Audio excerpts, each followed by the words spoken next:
everybody.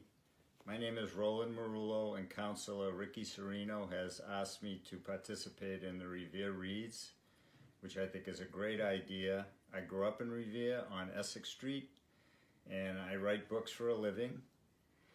And I looked all over our house to try to find my favorite children's books that we used to read to our daughters when they were little, and I couldn't find The Night Kitchen, which is what I wanted to read. So I decided to read a book that I wrote myself called Gus The Bus. I don't have a book, it's on my computer, so you'll just have to imagine Gus the Bus. All right, here we go. Gus the Bus. Once there was a magical school bus named Gus. It was Gus's job to take boys and girls to school in the morning and take them home every afternoon. Bob, who drove the bus, and all the boys and girls who rode on it, thought it was just a bus, just a machine that didn't have a name and didn't have feelings. But they were wrong. Gus the Bus could feel sad and happy and lonely, even though he couldn't talk about those things.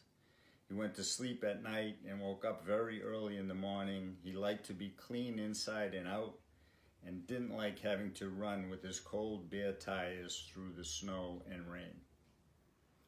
The only person who understood that Gus had feelings was a girl named Annette.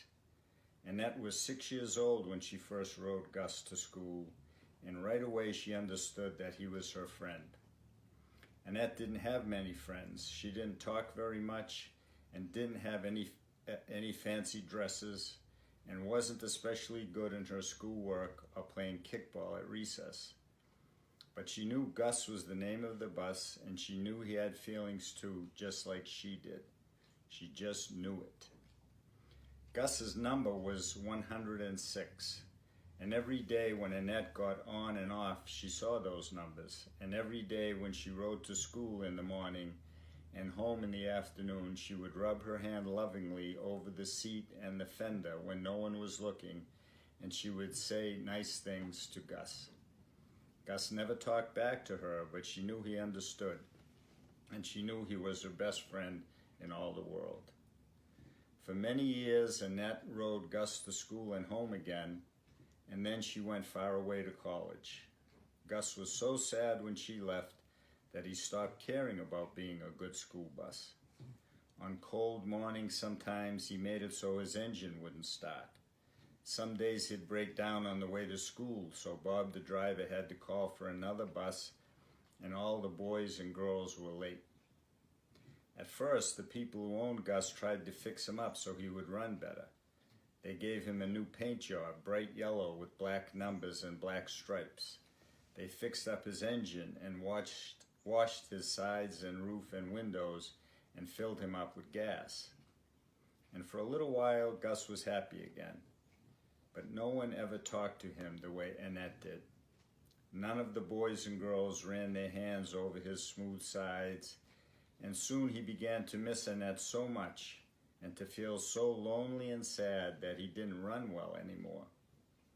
Pretty soon Bob told the company that Gus wasn't a good enough bus anymore, and the company brought Gus to a junkyard, and the man who owned the junkyard just left him way in the back where no one ever went. Year after year, Gus got rustier and rustier. His beautiful new yellow and black paint faded. A few troublesome kids came and threw stones through his windows. His tires went flat. Mice made nests in his seats and inside his engine.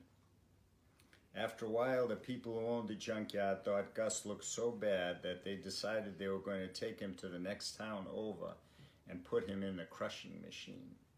The crushing machine crushes old cars and trucks and buses flat, and then the flat metal is sold to make other things, backyard barbecues and baseball bats and trampoline frames.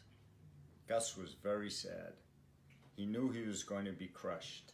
He didn't want to be a baseball bat with hard balls banging against his skin, or a barbecue with a fire inside him. He wanted to be a bus and have kids climbing up and down his steps and riding on his seats and laughing. 2 nights before Gus was going to be crushed, Annette had a dream about him. She had finished college by then and medical school, and she'd become a doctor who cared for sick children. And she had married a nice man named Charlie, and they had a boy named Jake and a girl named Rosalita. In the dream, Annette was riding on the bus again, running her hands over Gus's smooth seats and feeling like she had a good friend. When she woke up, she remembered how lonely she had been as a little girl and how nobody had wanted to be her friend. Nobody except Gus. So the next day, instead of going to work, she got in her car and drove back to the town where she had grown up.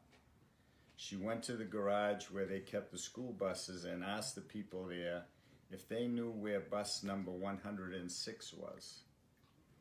The woman who worked in the garage looked up the number and said it wasn't a school bus anymore because it had stopped working right. "Where do they take buses when they're not working right anymore?" Annette asked. "To the junkyard," the woman told her.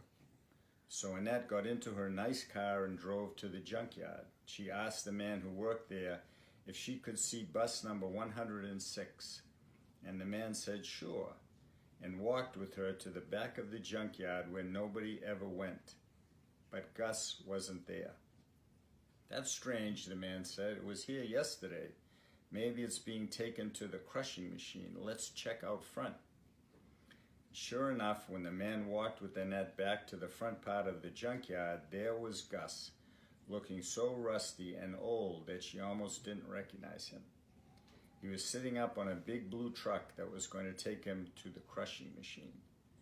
As they were standing there, the truck drove away. Annette got in her car and followed it.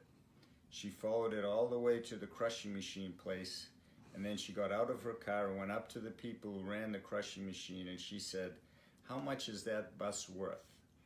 And they said, "That bus? That old junky rusty bus? After it's crushed up, the metal is worth only about $300.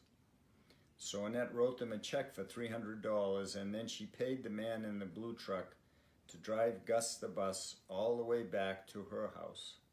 She had Gus cleaned and fixed up, washed and painted, yellow and black, with the numbers 106 painted neatly on his side, and she put him right in her backyard. Now her children, Rosalita and Jake, climb on Gus's hood and run up and down his steps and have picnics on his smooth seats. They're very happy, and they're never lonely because all the boys and girls in the neighborhood want to come and play in their backyard and see their special playhouse. And even though he doesn't move anywhere, Gus is happy too. He has children sitting on his seats again and laughing and making noise inside him.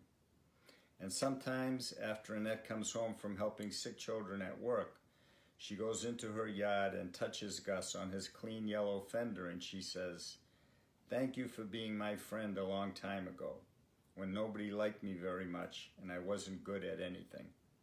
Gus never says a word, but she can tell he understands. She can just tell. The end. Keep reading, Revere.